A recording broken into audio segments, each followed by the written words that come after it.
હું હમણાં 10 પ્રશ્ન પૂછું છું, તમારી જાતને સમજાવજો તમે નિષ્ઠાવાન છો. નિષ્ઠાનું પહેલું લક્ષણ એક જ, સંબંધ જ જોયા કરે. તુલસી જાકે મકન સે ભૂલે નિકસે રામ, તાકી પક્કી પહેનિયા ઘેરે તન કે જામ. તમે એકબીજાની સેવા કરી લો તો બસ છે. શરીરનો જૂતિયા નહીં ઉતારવા. એકબીજા આગળ સૂક્ષ્મ શરીરથી નમતા થઈ જાઓ. કાં કોઈ ભૂલકુનો માર્ગ પકડી લો. હું જીરો છું, ડાપણને ભોળપણને બાજુ મૂકો. હું એમ નથી કહેતો કે બહુ કથાઓ કરી છે, છતાં કહું છું, આનંદ દોષ રહે, આનંદ સ્વભાવ રહે, આનંદ પકડી રહે. પથ્થરના સોર પ્રમાણે સવડા જ વિચારોમાં રહો, સ્વાધ્યાય ભજન કરો બસ. મનુષ્યભાવ આવવાનો છે જ, કામની વૃત્તિઓ પજાવવાની છે જ, હઠમાં ઈર્ષાની આંખ છે જ, ક્રોધ થઈ જવાનો છે જ. જુદા પડી જાઓ બસ. તમે મારી ભગવાન સ્વામિનારાયણ યુગમાંથી બહુ મોટી સેવા કરી, પ્રથમ સોર પ્રમાણે જુદા પડી જાઓ. પ્રથમ 18 સિદ્ધ કરી નાખો એટલે પ્રથમ 20 સિદ્ધ. એ તો 4 ઇલકામ લાગેલા છે જ.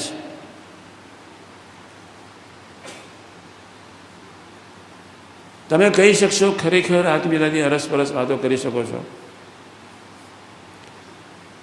ત્યારે નિષ્ઠા દ્રઢ થશે. તમારામાં તમને મન બુદ્ધિમાં નિષ્ઠા છે, અક્ષર પુરુષોત્તમ મહારાજમાં નિષ્ઠા નથી. તમારા મન બુદ્ધિ બહુ સાચા છે, તમારા મન બુદ્ધિના મૂલ્યાંકનમાં તમે બેસીને તમારા આત્માની પત્તર રગડી રહ્યા છો. નિષ્ઠા ખરેખર મન બુદ્ધિથી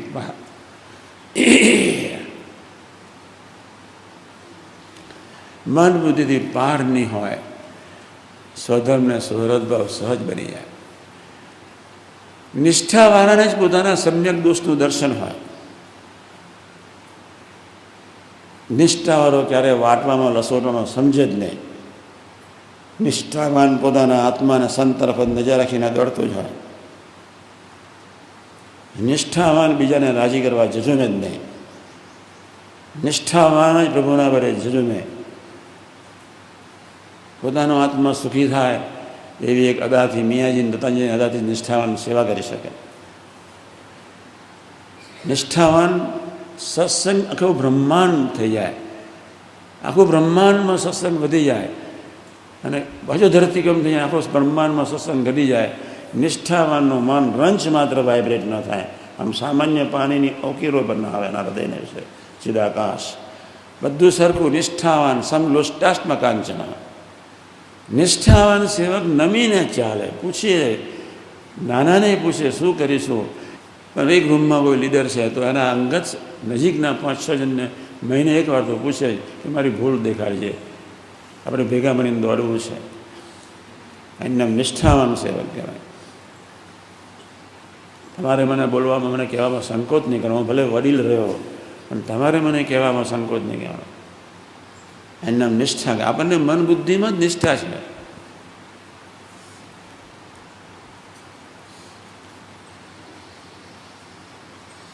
ભગવાન અને સંત અને આત્મા. આત્મા આનંદ સ્વરૂપ છે. આત્મામાં ઉદાસીનતા છે જ નહીં.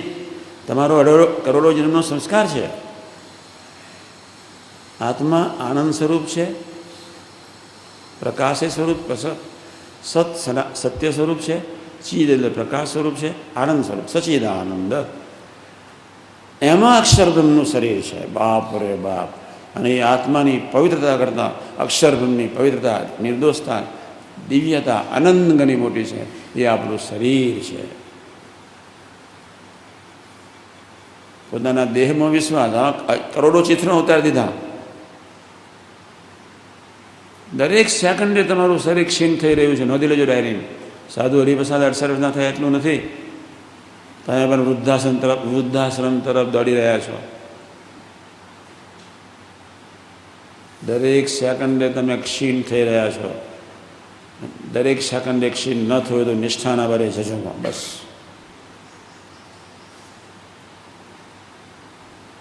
કોઈનું શરીર સારું નથી. બધાના ગંધાતા છે. સ્થૂળ બી ગંધાતા છે અને સૂક્ષ્મ બી ગંધાતા છે. મેં વર્ષો પહેલાં કહ્યું છે કે અનંતકાળ સુધી તમારી સૂક્ષ્મ શરીરની ગટરો ધોયા જ કરો, ધોયા જ કરો. તોય અંત નથી આવવાનો. એને જોવા પ્રયત્ન જ નહીં કરો.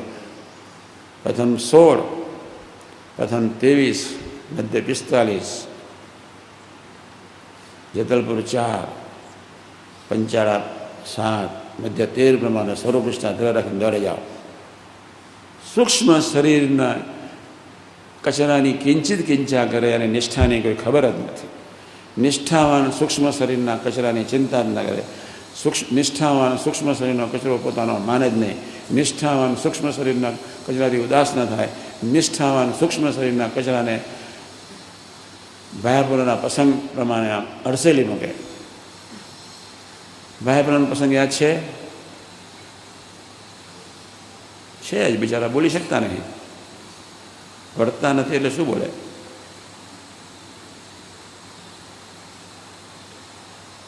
સ્વામી ઊભા થઈને આમ ખસ્યા.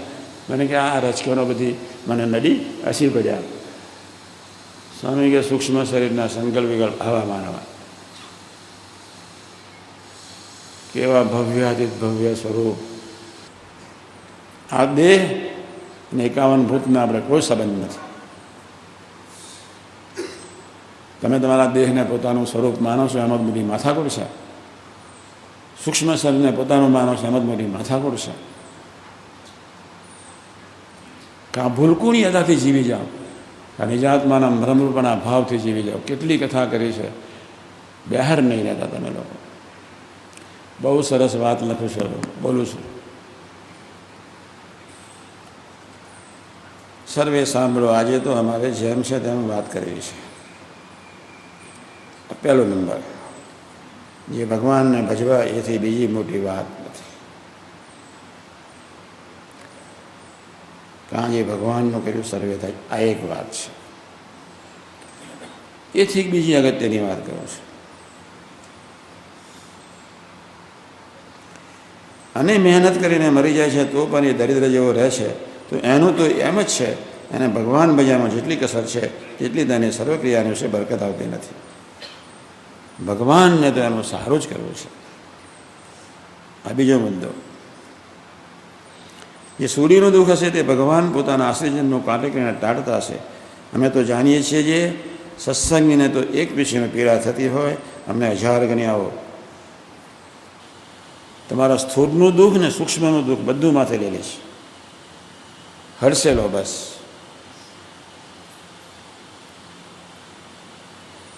પણ તે પીડાથી હરિભગત રહિત રહો, થાવ, સુખ્યા રહો.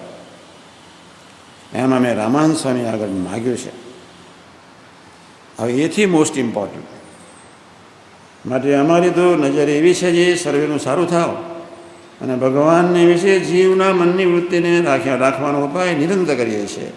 એ સારું જે હું તો ભૂત ભવિષ્ય વર્તમાન એ ત્રણેકાની વિશે સર્વક્રિયાને જાણું છું. અહીં બેઠા છતાં પણ સર્વેને જાણીએ છીએ. માતાના ઉદરની વિશે હતા તે દિવસે પણ જાણતા હતા, અને ઉદરની વિશે નહોતા આવ્યા તે દિવસે પણ જાણતા હતા. મહારાજ કે એટલે હું ધ્યાન રાખું છું, 24 કલાક તમારી સાથે છું, જીવ પ્રાણી માત્ર સાથે નિરંતર ઉપાય કરીએ છીએ. જીવનું રૂડું થાય તે મારે નિરંતર ઉપાય કરીએ છીએ. પછી એમાં પ્રથમ 16 ને 18 પ્રમાણે ન જીવીએ મહારાજ, પછી જય સ્વામી નારાયણ,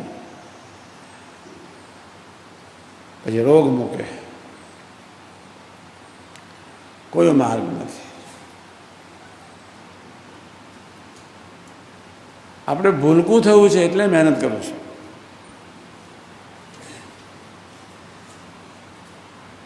બાપ નથી રહેવું, માં થવું છે એટલે મહેનત કરું છું.